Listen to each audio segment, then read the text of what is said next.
Bienvenue pour la présentation de cette troisième édition de l'Offrande musicale qui va donc commencer le 28 juin 2023 à la Halle Marcadieu avec un grand gala Mozart. Et nous aurons l'immense honneur de recevoir Christoph Eschenbach qui va diriger l'Orchestre du Capitole de Toulouse, le Chœur Accentus et un casting vocal absolument royal avec notamment Hildebrando d'Arcangelo, Stéphanie Doustrac, Katharina Conradi et Giovanni Sala. Et nous avons également le grand privilège d'avoir autour de la scène pour ce concert des panneaux photographiques commandés par nous et réalisés pour nous par Paolo Roversi, immense photographe qui a accepté de faire cela pour l'Offrande musicale cette année.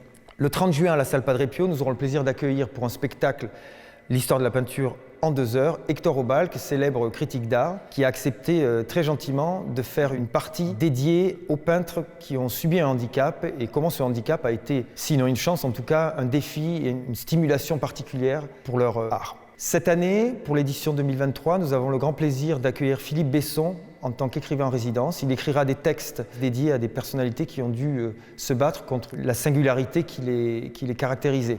Donc c'est évidemment au cœur de notre préoccupation ici à l'Offrande musicale. Cette année, nous aurons aussi le grand plaisir d'accueillir un artiste que j'adore et qui est adoré de beaucoup, je crois, Gérard Depardieu, qui pour le concert classique cette année va venir chanter Barbara à Tarbes. Et chanter Barbara à Tarbes, ça n'est pas anodin puisque les amateurs dont je fais partie de Barbara savent à quel point cette ville a eu un impact très fort dans sa vie. Et on est à la fois heureux que ça se passe à Tarbes et évidemment très fiers d'accueillir Gérard Depardieu à cette occasion. Le 2 juillet, en fin de matinée, pour le concert jeune public, nous aurons le plaisir d'accueillir le compositeur Carole Beffa qui va jouer des improvisations dont certaines seront inspirées par des thèmes suggérés par le public et ce sera suivi par un conte pour enfants qu'il a composé avec le librettiste et écrivain Mathieu Laine qui s'appelle Le roi qui n'aimait pas la musique et c'est Gérard Depardieu qui va prêter son concours pour ce conte musical. Le 4 juillet, au Théâtre des Nouveautés à Tarbes, c'est un spectacle unique qui sera proposé, où je partagerai pour la première fois réellement pour un spectacle la scène avec mon épouse Chiara Muti, qui est actrice et metteur en scène d'opéra. C'est un spectacle qui s'appellera L'Enfant oublié, qui sera dédié au premier fils de Marie-Antoinette et Louis XVI, qui était évidemment destiné à régner, qui est tombé malade, handicapé et qui est mort au moment de la Révolution française. Le 5 juillet, nous serons juste derrière, dans ce très beau musée Massé, le musée des Hussards, au sein du très beau Jardin Massé, pour un concert que j'ai intitulé La Belle Époque, avec mes amis Emmanuel Christian et Anne-Marine Suire, pianistes et soprano, qui vont donc interpréter un répertoire du début du XXe siècle. Ce sera un concert très exclusif, avec très peu de place, avec une atmosphère, je pense, tout à fait particulière. C'est la première fois que nous investirons ce très beau musée Massé. À Château-Montus, le 6 juillet prochain, nous aurons la chance de recevoir un des plus grands héros du lied allemand, Matthias Goerne, baryton, en compagnie de son pianiste autrichien Markus Interhäuser, pour la Belle Meunière de Schubert, un des cycles de Schubert les plus importants et les plus marquants. Le 7 juillet, à l'Abbaye de l'Escalade, ce sera un concert entre amis dédié à un grand compositeur, Johannes Brahms, avec les Liebeslieder-Walzer pour quatuor vocal et piano 4 mains, et mon ami Emmanuel Christian qui sera à mes côtés.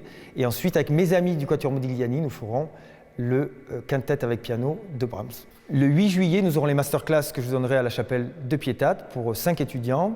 Et ensuite, le soir, nous recevrons Olivier Goua, qui a consacré un documentaire à sa vie depuis qu'il a été diagnostiqué de la maladie de Charcot. Et ce documentaire qui s'appelle Invincible été est inspiré d'une phrase d'Albert Camus, très belle, qui dit « Au beau milieu de l'hiver, j'ai trouvé en moi un invincible été ».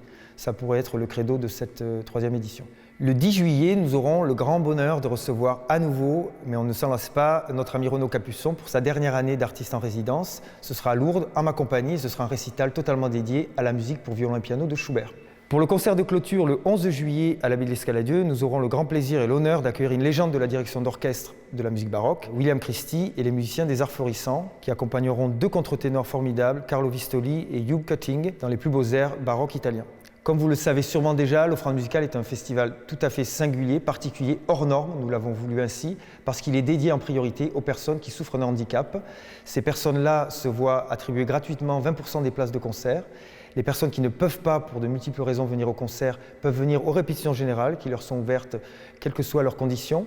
Et nous filmons aussi des concerts qui sont retransmis dans les établissements de santé. Nous faisons également des ateliers de musicothérapie et cette année, exceptionnellement, une exposition sur les grilles du Jardin Massé qui sera dédiée au handicap et à tous les personnels qui aident les personnes qui en sont atteintes. Toute l'équipe du festival, les bénévoles et moi-même, ainsi que l'association, vous souhaitons une très belle troisième édition. Nous espérons vous accueillir comme les précédentes, très nombreux ici dans les Hautes-Pyrénées, y compris d'ailleurs pour les dîners gastronomiques qui suivront chacun des concerts comme chaque année.